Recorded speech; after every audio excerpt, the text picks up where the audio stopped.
Hi, Meagan. Hi. Thanks Tanya. for sending. So I'm seeing now that I misspelled your name on the site. I have to fix that.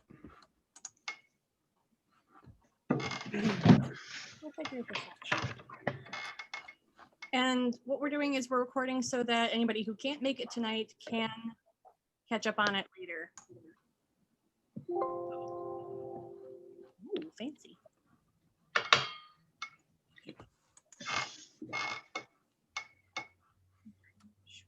For now, I'm going to mute myself because I'm going to continue eating. Seems reasonable. Here I'm going to just a couple of minutes to on, and then we'll do fancy it all.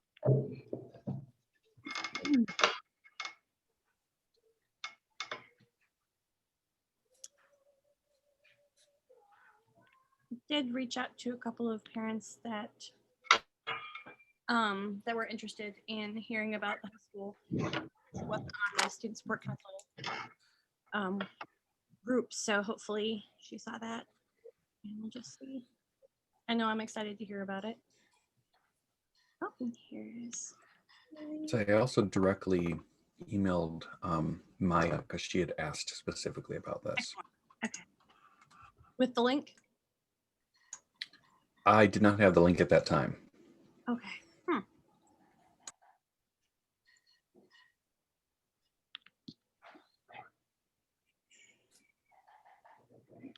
Yeah, I was wondering if the link went to my spam or something. I didn't even check that, but I know Meagan sent me the link. So.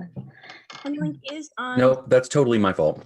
You received it at earliest 10 minutes ago. Oh, okay. For any future things, it is also on the Student Support Council WordPress site. It is also posted in the Student Support Council Facebook group. Are you part of that? No, I'm not, but that's good to know. A student support. It's called Facebook group? Greenspire School Student Support Council. Okay. So if you just ask to join that way, and then also this video will get plopped there and the minutes will get plopped there also. Nice. Okay, thanks. And Marco just dropped the website, the WordPress website in chat. So it's greenspiressc.wordpress.com. So that anyone. And if Facebook ever loads, I'll put that there too. Feels all official with the digital, the marketing. It's like he doesn't. In the chat room now. Happy person. But let's see. What we actually have on the docket today. Bum, bum, bum. So I figure let's go ahead and introduce ourselves and then we can get rolling on other stuff. I'll go first. I'm Kat. I am co-chair of Student Support Council. I have a 7th grader and an 8th grader at Greenspire School. So. I'm Marco Cabrera. I am the other co-chair. I'm also on the board. I have an 8th grader named Matt at the school, and I have a 5th grader who's chomping at the bit to attend the school. And that's me. I'm Carly McCall. I have a 7th grader, Lucas McCall, at Greenspire right now. And we also have a 5th grader chomping at the bit, who I think is in, I'm not sure if he's in your class, in your daughter's class this year, Marco, or in a different one, but. You all know me. You all know me. I have 3 graduated Greenspire kids. Hi, Sarah. Oh, go ahead.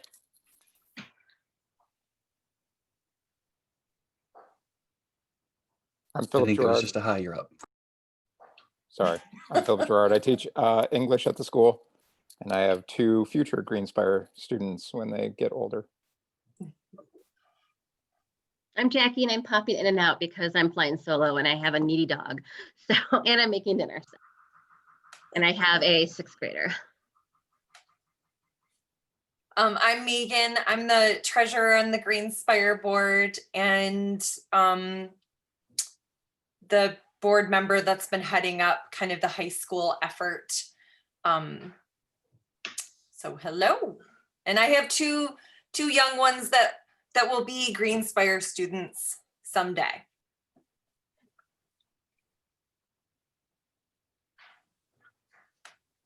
Go ahead, Tanya. Okay, I'm Tanya Firestone, and I am working on the high school program development team, and I've designed the program curriculum requirements and done a lot of research for the grant.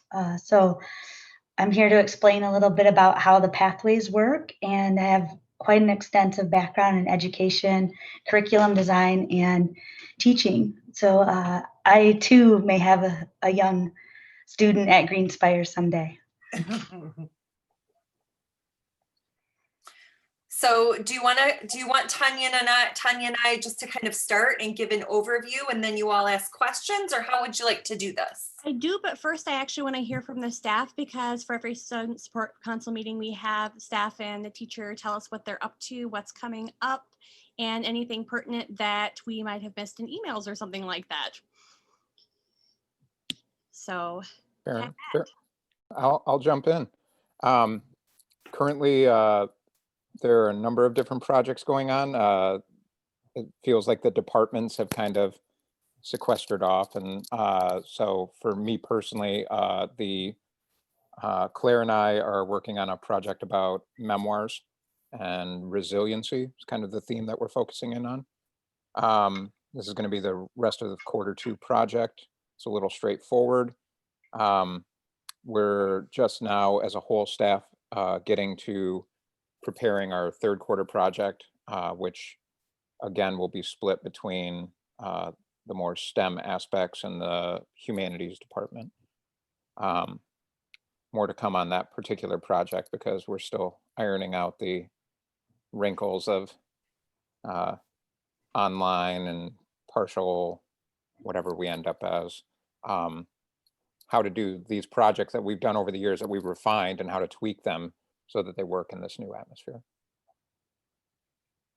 any particular bright spots or concerns over the last bit of the quarter? Yeah, absolutely. I mean, I'm continually astounded at the level of engagement that we continue to see in this online mode.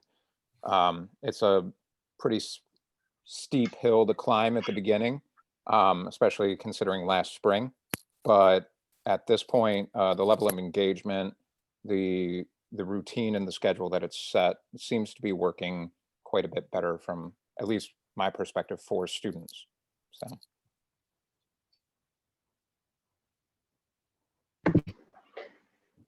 I could speak to, just some things that we're doing right now to get our students, connected to each other and the community. And you've probably seen the emails about community impact. Yes, Marco just sent that. So, the goal for that would be to connect our students to the community to see what the needs are, to look a little outward, and hopefully in the process, learn some things about those nonprofits or connect to each other. It's going well. It's very difficult to judge this sort of thing when you're not face to face. So you can't build up momentum. You can't see kids, hear kids talk about it or kind of see it in their faces. So you're left being like, I don't know, is anyone out there? Does anyone care? But it is coming. It seems like it's working. Parents are dropping donations off on a fairly regular basis. I have some emails from students asking to send them the logs for this pledge-a-thon we're doing. So it's hard to know exactly who it's connecting with and how many it's impacting, but it's something, I guess. And I guess that's all I have to report. We're Robert and I are spending a lot of time talking about, the remainder of winter and what that looks like and how to phase students back in the building when we're able to safely, and knowing that that is a significant need of students. And I think those two things are keeping me busy enough that I'm fairly removed from the projects. And I'm hearing, I'd say, from parents pretty regularly. I think one thing that's different in past years is, basically our classrooms are in the home. So parents that are home are able to hear those classrooms. And so I get feedback on a fairly regular basis, both positive and negative. We appreciate it all for sure, because that's the only way we can adapt and make changes. So that's all I have to report. Awesome. Thank you so much, Phil and Sarah. It's always great to hear from the staff side how things are going. I know we each have our own individual experiences happening for sure. I know that I've been hearing a lot about projects across the table with both Liam and Sadie because they are 7th and 8th grade. They're like debating about different aspects of it. Anywho, Tanya and Meagan, have at. All right. I'm gonna go ahead and, yeah, I'll let Meagan go. I'll just kind of give an overview of what's happening, where we started, where we are now, and then I'm gonna let Tanya talk a little bit more about the education program specifically. So we are opening with grades 9 and 10 in the fall, next fall of 21. We will be at the University Center, NMC's University Center campus. We have like the whole top floor of building 20, and it's pretty exciting. We have more than enough at classroom space to get us started. And so we'll be able to grow into that space. We are anticipating having about 50 to 75 students for year one, fingers crossed. That's our goal. And we, I think most of you probably know that are in this group because you are probably more in the know about lots of things. But we got a sizable federal grant to do all of this. And so we're in the planning phase of that grant right now, which means we're, getting the facility together. Tanya is the ed program designer and curriculum consultant. She does social science and English. And then we have 2 other people who are doing some math and science. Mike Schramm is the high school, he's termed the school, I think, leader consultant. And so he is the person who's in charge of kind of putting all of these little pieces together from our grant into place and helping us pull everything together over time. So we're in the planning phase of that grant right now. Once we get all of our planning activities done and our timeline is beginning to speed up on that, we're going to move into the marketing phase of things here pretty quickly now. And we need to spend all of this money in the planning phase, and then we get to implementation. And we have $500,000 to equip the school in the first year of implementation. So we have a good deal of funds to get all of the program materials together, furniture, and equip the office and all of those kinds of things. So we have a pretty good start to all of that. A lot of our startup has been, the facility was a big piece. Once we got we have a definite facility. We're working on our lease agreement with NMC right now and getting that finalized. But we will be ready to start moving into the school and setting up classrooms. We're hoping by May to June of 21. So right now, if you go into the University Center, they're just big empty classrooms, but they all have a beautiful view of the Boardman Lake. It's a really, the trail runs right through there. And so in terms of the curriculum and stuff that we have planned for the school, it's a pretty spectacular space. And our current plans are that we will probably be in this facility we're negotiating a lease right now for 2 years with an option for a 3rd and possibly a 4th. And then that 3rd and 4th year, we're hoping to be in that stage where we have purchased a piece of land and have been doing the legwork to get our own independent high school building off the ground. So we're really thankful that we have this amazing spot there in the Traverse City area. finding a place to put this high school when, you know, it takes so long to build in this area is really tricky. So we feel pretty great that we've got this awesome space to get us started. And we're hoping to, once COVID allows us, to start doing some tours with parents. We're hoping to schedule some student and parent tours. Probably, I wanted it to be like now or early January, but I think we'll probably be late January before we realistically can start doing those. But it's coming. It's coming soon, so that there will be some visuals to put with the program piece. And yeah, so that's about kind of what I can give you from an overview, mile high view of what we're doing. And I'll let Tanya talk a little bit about the ed program. Thank you, Meagan.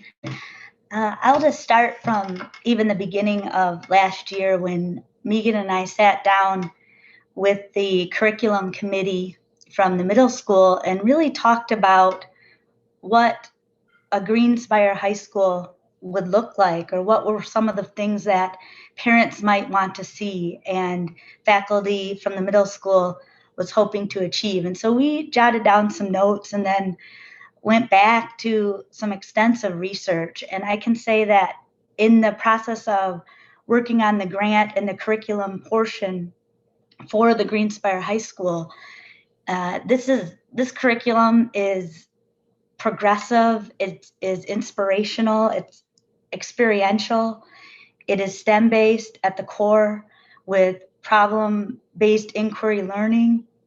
So there are all kinds of components that are woven together from the best programs from around the country, as well as international research has been applied to this curriculum. So to clarify just the 4 parts that really separate what Greenspire High School has the potential to become as it continues to develop, is that this has a very different schedule than other high schools.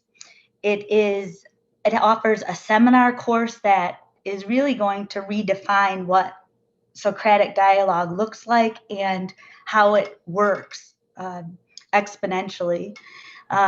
Learning will be genuinely fluid, which has until now, even in the schools that are working to offer bridge programs and summer learning externships, they're a case-by-case basis. They're not incorporated into the actual requirements to graduate and come back and talk about your experiences. So there's this service learning component that is part of that fluid learning. It's completely integrated. Also, one of the things that's important to think about is it's not just a college prep. There was one, I remember sitting in on one of the meetings, and there were 2 persons who just opened up and said, we want to make sure that this has not only the mission of the middle school, but that there's rigor. What about the parents or even students who are saying, Mom, Dad, I really am thinking about going to an out-of-state school and I want my options. What if I could get a scholarship? And is Greenspire the high school going to be able to compete in that way? And so I really took that to heart and created a curriculum that offers 4 different pathways, one of which can even earn an associate in a highly concentrated area of freshwater studies with NMC. And then the other 3 are designed for career or college prep. They offer options for any type of student who wants to be in a direct learning experience that is cohort-based, that is experiential, and offers one of the major points of how Greenspire was founded is that ecology, that stewardship of our environment. And so those are some things that are at the base of this program design. I want to talk a little bit, I'll briefly mention some of the projects, but I want to talk a little bit about this comprehensive exploratory year, which begins the freshman year. and then I'll open it up for some questions. But we had researched, this is a curriculum-rich, research-based exploratory year. And we had looked at some of the award-winning exploratory programs in curriculum across the United States. And there's one that had won a series of awards for their program. And so I arranged some interviews to talk with that lead curriculum designer. And one of the comments that that designer said is that there wasn't enough time. And what this program offered is a semester of exploration, and a year would have been more appropriate. So we took that to heart and went back to the drawing board and started designing a comprehensive exploratory year that begins with 2 weeks. One is community building to develop the high school experience and relationships. And then the students go off and have a field experience. We were talking about even working with Inland Seas for week-long field experience in that comprehensive freshman year. Then they move forward to come back and explore the 4 cohorts. And I've carefully designed a module that allows for a sampling of all types of projects that fall under those 4 pathways. So if you look on the website and you start to look at the 4 pathways to choose from to study further at Greenspire High School throughout your high school experience, you will see that the students in their freshman year will have a chance to not only explore the content of those 4 areas of field study, but also mentors and the faculty, the high school faculty will be trained to look at what kind of skills do our students in these projects showcasing. And then at the end of that year, it is a community-based decision. We will have, the high school counselor sitting in with the student, family, friends, whoever is important to that particular student to make the decision on what they would like to study, what that person would like to study the next 3 years at a concentrated effort. So that is something that is very unique. They do not have to decide on the first day of high school, and frankly shouldn't at that point, because that was another important point that one of the head curriculum designers at the award-winning school for this exploratory semester program indicated, is that students needed to explore as much as possible in that freshman year to decide, uncover what skills and to decide what interests them. And so the more, the better.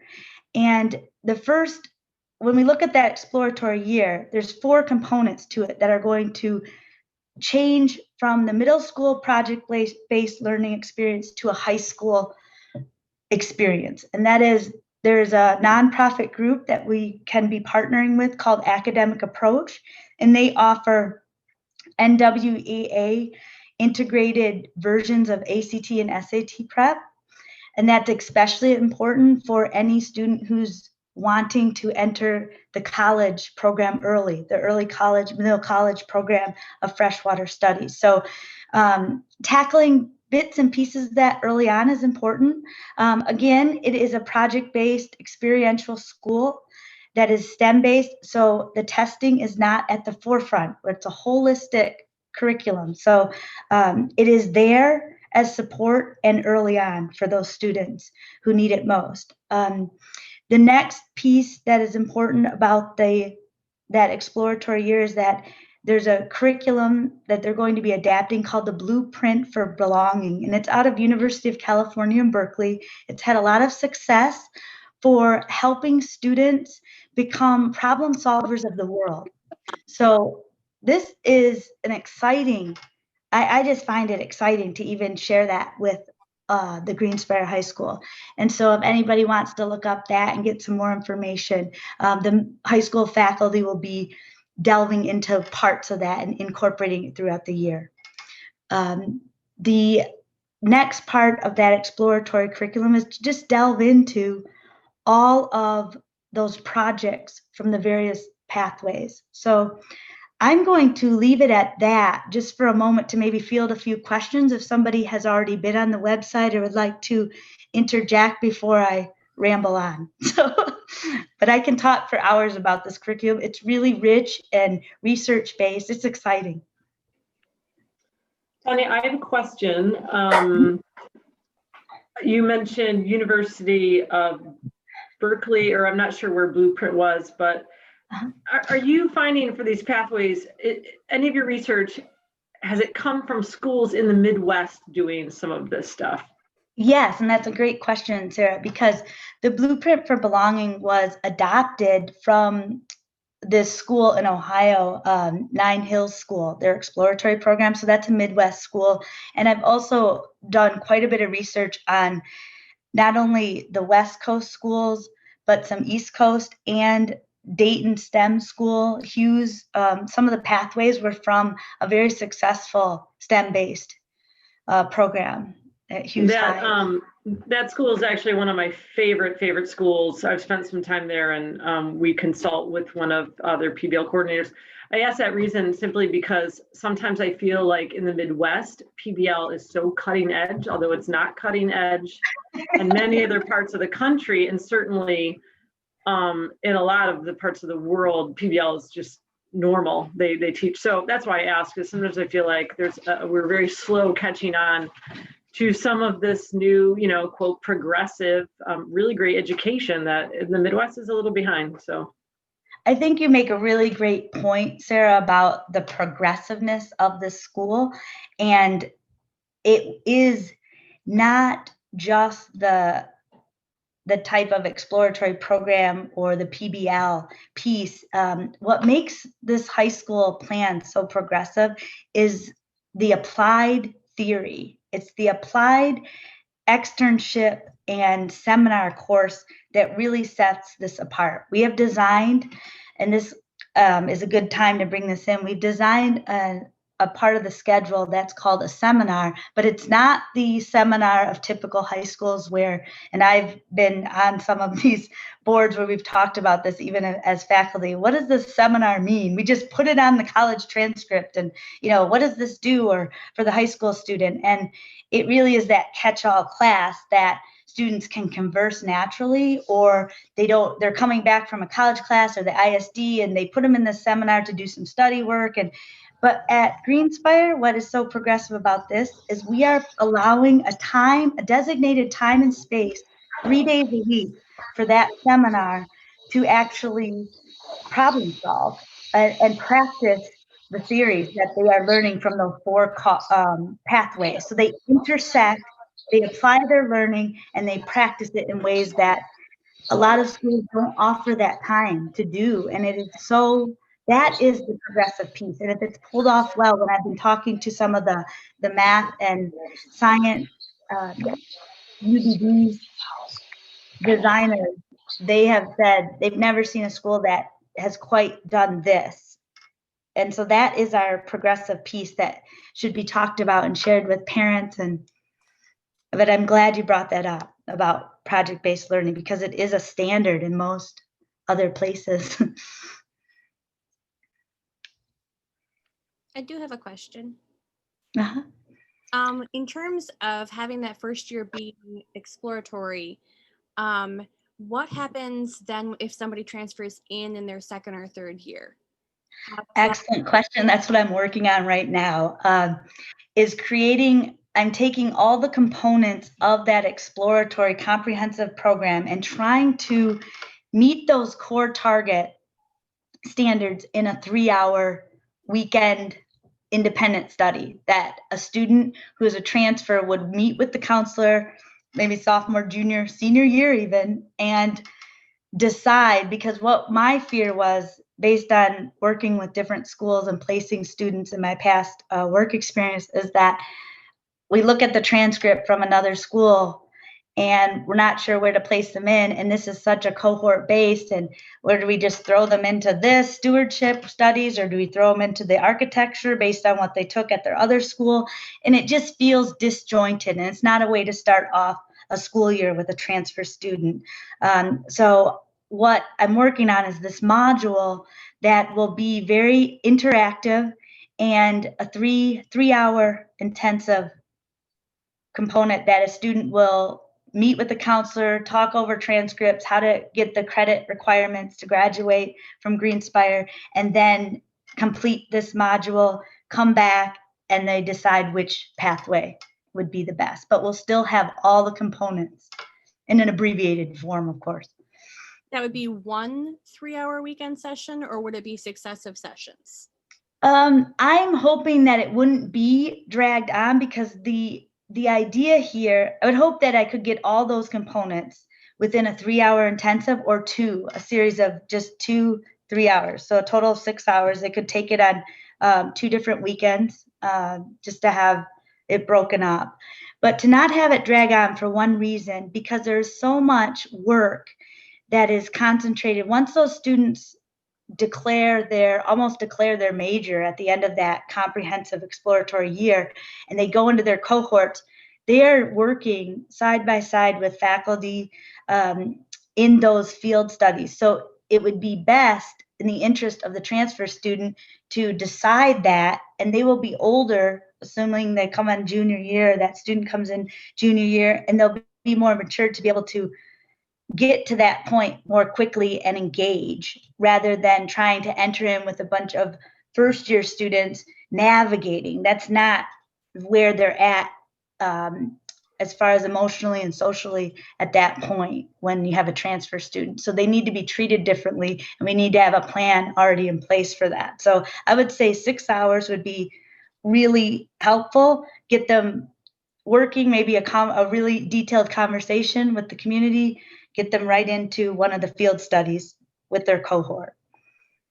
I think the other point about older students, for students who don't start in the 9th or 10th grades, like when we have older students coming in, is that those students are probably going to be choosing Greenspire High School because they've specifically identified, like, hey, that horticulture and agricultural program, that's right, that's what I want to do.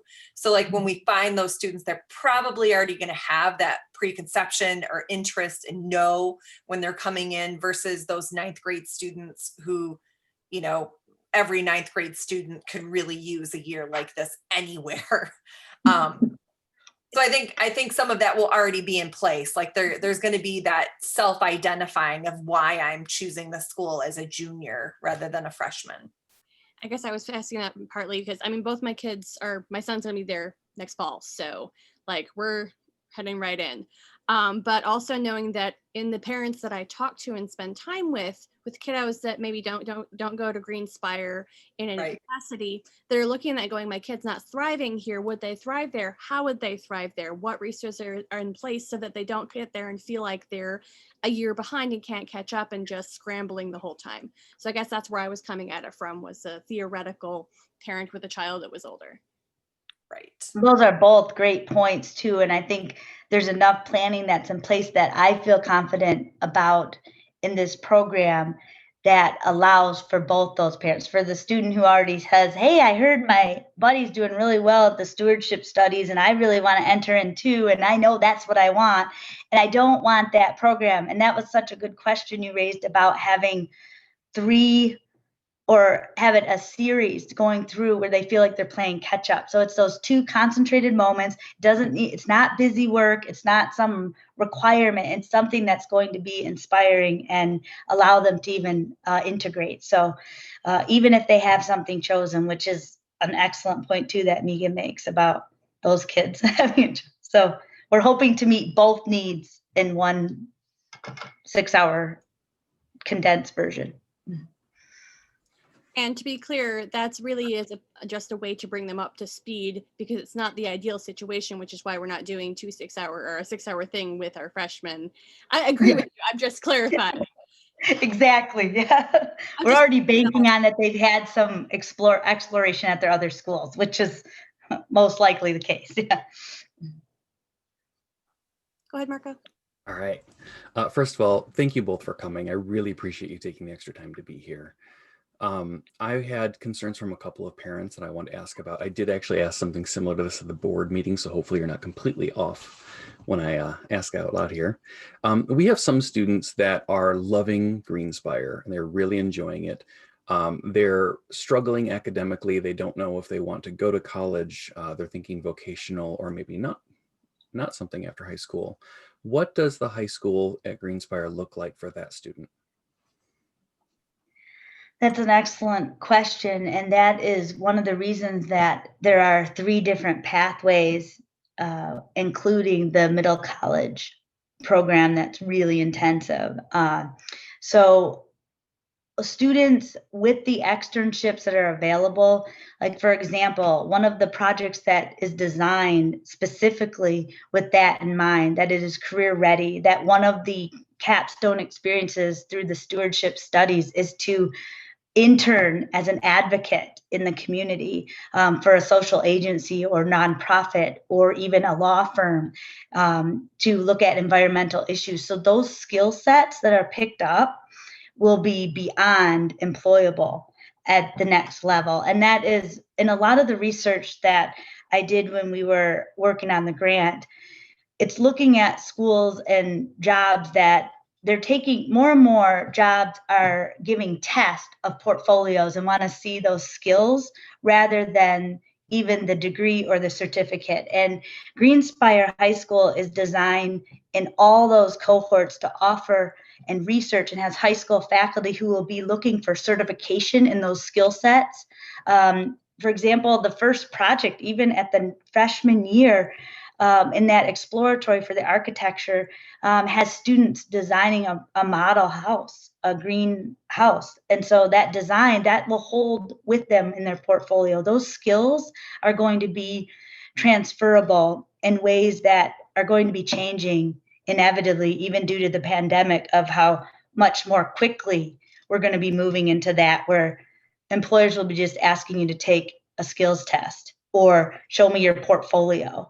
And those are the skills or those externships that are available that we are working on. And there's even plans to hire a person part-time who only works on developing those types of relationships to create strong externship experience for all of the students. Thank you very much. Mhm. And we should also point out that the 4 pathways, there's the middle, we do have a plan to have a middle college, a true middle college. So we'll have some opportunities for dual enrollment for students, but we will also have one of the pathways will be a true middle college option for students to go move as a cohort through NMC.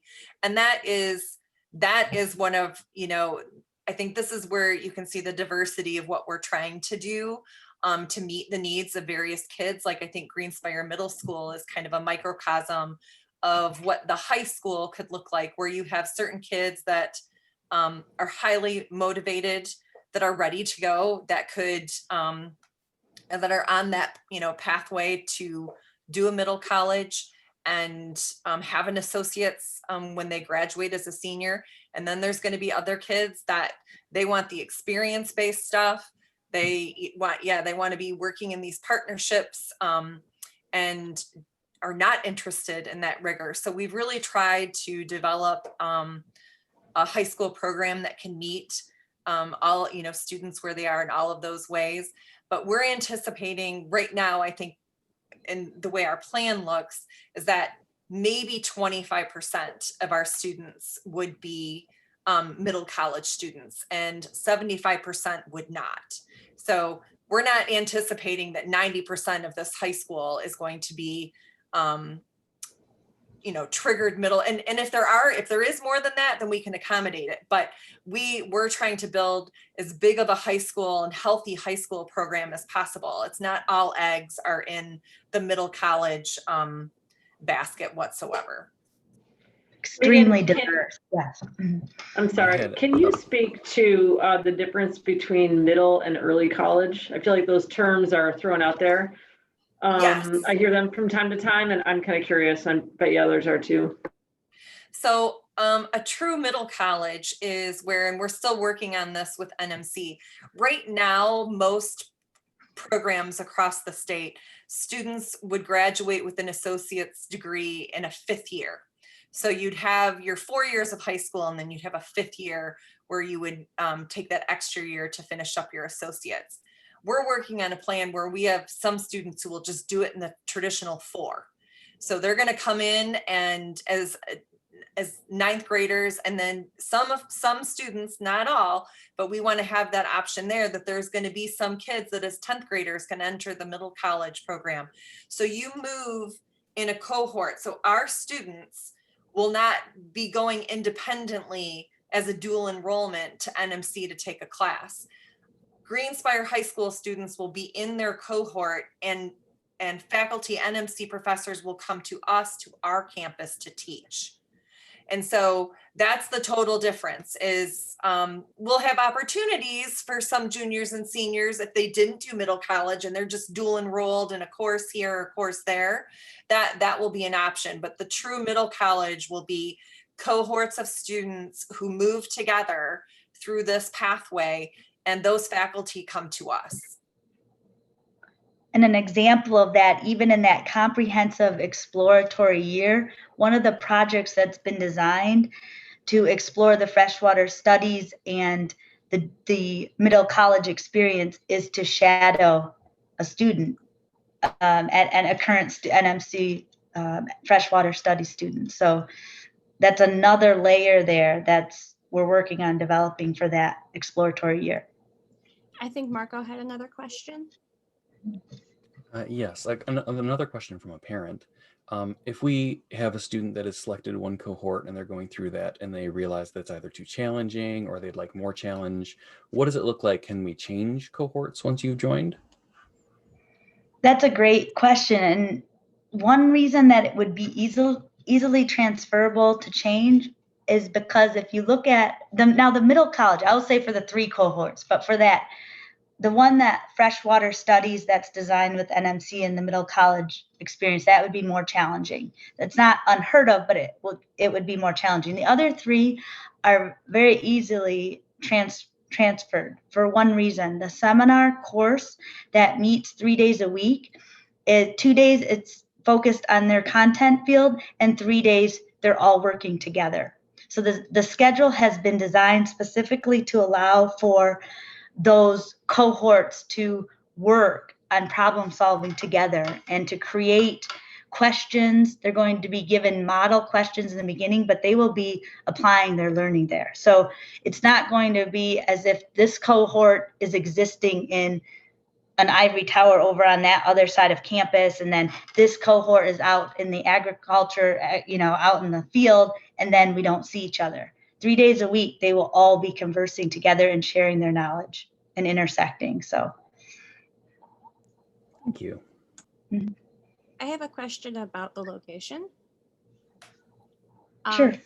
Do we have any outdoor space, Greenspire designated space, to be doing greenhouses, growing, hands in the dirt kind of things, or are we all in the building at this point?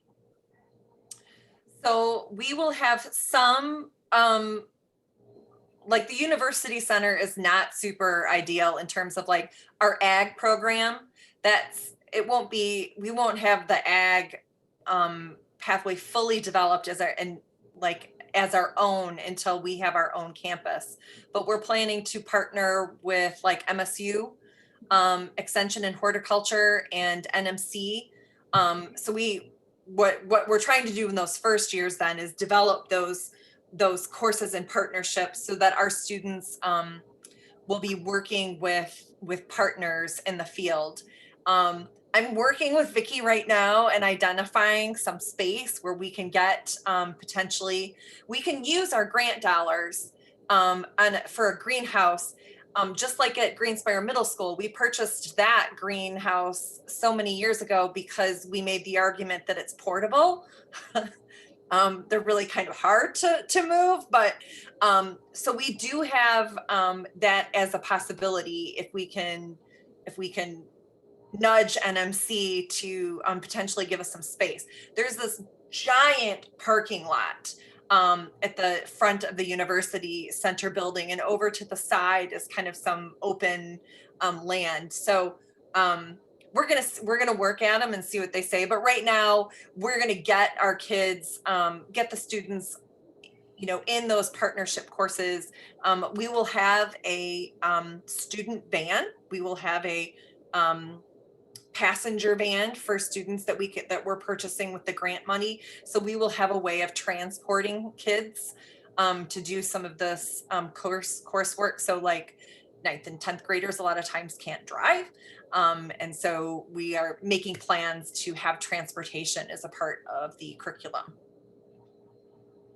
But the real plan is for when we have, when we get to that point where we have our own facility, definitely we will have land for the ag program. And even exploring some types of externships that aren't necessarily on the campus for sophomore or junior year, even before the senior year, of coming back and sharing that information with the other students. A sophomore summer or junior fall could be designated to maybe studying at the Chestnut School of Medicine for herbal medicine property, you know, exploration, and bring that back for the sciences and agriculture. So. And now just a completely different question. Is there an aspect of this that can also have some art-leaning curriculum as well? Because that's a piece that, go ahead. Oh, no, go ahead. Maybe explain that question a little. Can you unpack that for me a little bit? A little bit more, because I think that Greenspire is awesome. There are some pieces that specifically my kiddos have missed. Specifically, music has been one of them, and my daughter had leaned more towards art before going there, and they're thriving. This is one of those $1 million questions of, is that something we're going to be able to expand on? Is the infrastructure there to do that? That is excellent, because one of the brochures that we were kind of tinkering around with was where STEM meets culture, and some of the program and some of the projects that have been specifically designed to offer the linkage between mathematics and music. The marketing campaigns and the stewardship studies allows for journalism, it allows for advocacy, and it allows for artistic photography. Some of the electives under that field will be able to integrate. There's so much room. The two pathways for a student who enters and says, you know what, I love science and math, and I love the STEM stuff that I've been doing at the middle school program, but I don't know, is that going to get too techie, you know? And for that student, I would recommend really exploring and paying attention to the architectural study pathway and the stewardship, because there's skill sets in both that will require the artistic, music, the ear, the eye, visual design, and so that would be something to explore quite a bit. And we will also have, like, to start with, from the very beginning, we will have the curriculum and our program and our budget. We have a maker space. So one of our rooms will be a big maker space common room. And so that's where our art courses and that kind of work will start. And I think, I mean, right now for years one, we do not have a music program in the budget, just because year one's a struggle until we get our enrollment up. But I think, I mean, we have, like, this school in terms of what we can do. We can have an orchestra program if we want to have an orchestra program. So I think those are the kinds of things that, like, if we have parent and student interest. Band and orchestra are the two things that my kids miss the most. Yeah, so I think we're, like, as a board and what the school, I think we'll be open to all sorts of things with if there's student interest there, and developing programs. We don't have a lack of space. So that's one thing. We have a phenomenal amount of space right now. So if we have the interest there and we can get it going, then I think we'll be all about it. And the schedule allows for even a time in the morning from 8:10 to around 9. Students 3 days a week are allowed in that makerspace to just converse and study. It's a study lounge experience, and there will be supervision provided there at that time that will rotate. And then on one of those days would be an opportunity for even an orchestra. It's a student-led space and time. So as that interest grows and the leadership ensues, that would be a great place to drop that in, where it could even be part of a weekly rotational piece or something. Mm-hmm.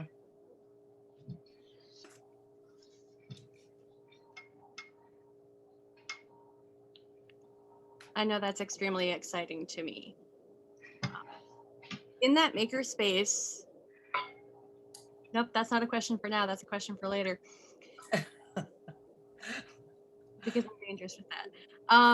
Did anybody else have any other questions or bits they wanted to explore with us? We're at 7:56 right now, and I would love to not keep anybody past 8 o'clock. I'm really, really excited to see what you build. I'm absolutely over the moon that this is happening, and my son, who doesn't always think that dancing is cool right now because he's almost 14, did a happy dance when he found out that it was in fact happening and he wasn't going to have a year off from Greenspire. That was huge because and so he was really, really excited. And I know that he and his friends have been gabbing about that. I know that a lot of teachers don't hear a lot of the conversations that happens with the students right now, because sometimes with Zoom, I know my son felt a little bit like he was on display whenever he tried to have a conversation, but they are definitely chatting behind the scenes and talking about this. And when they get to go back to face, and when they get to go to high school, so good. Well, we encourage you all to spread the word. You know, this is tough in the middle of a pandemic to open up a new school. So we are just spread the word. And when, you know, if you have interested families and parents and students, send them to the website, have them call us. We love to talk about it. Even if everything is not completely set, like we know like where we're going and what we're doing, and we want as many people a part of it and building this as possible, because this is their school, and we want our Greenspire middle school students, present and past, to be a part of it, because you know they know what they want and where they're going. So we're so excited, and just, you know, please keep throwing questions at us and spread the word. awesome. Thank you so much, everybody, for coming. Meagan and Tanya, thank you. Thank you. Yeah. Love what you're Please doing. call. Yeah. Have a good night, everybody. You too. Thank you for having us. Hi, thank you.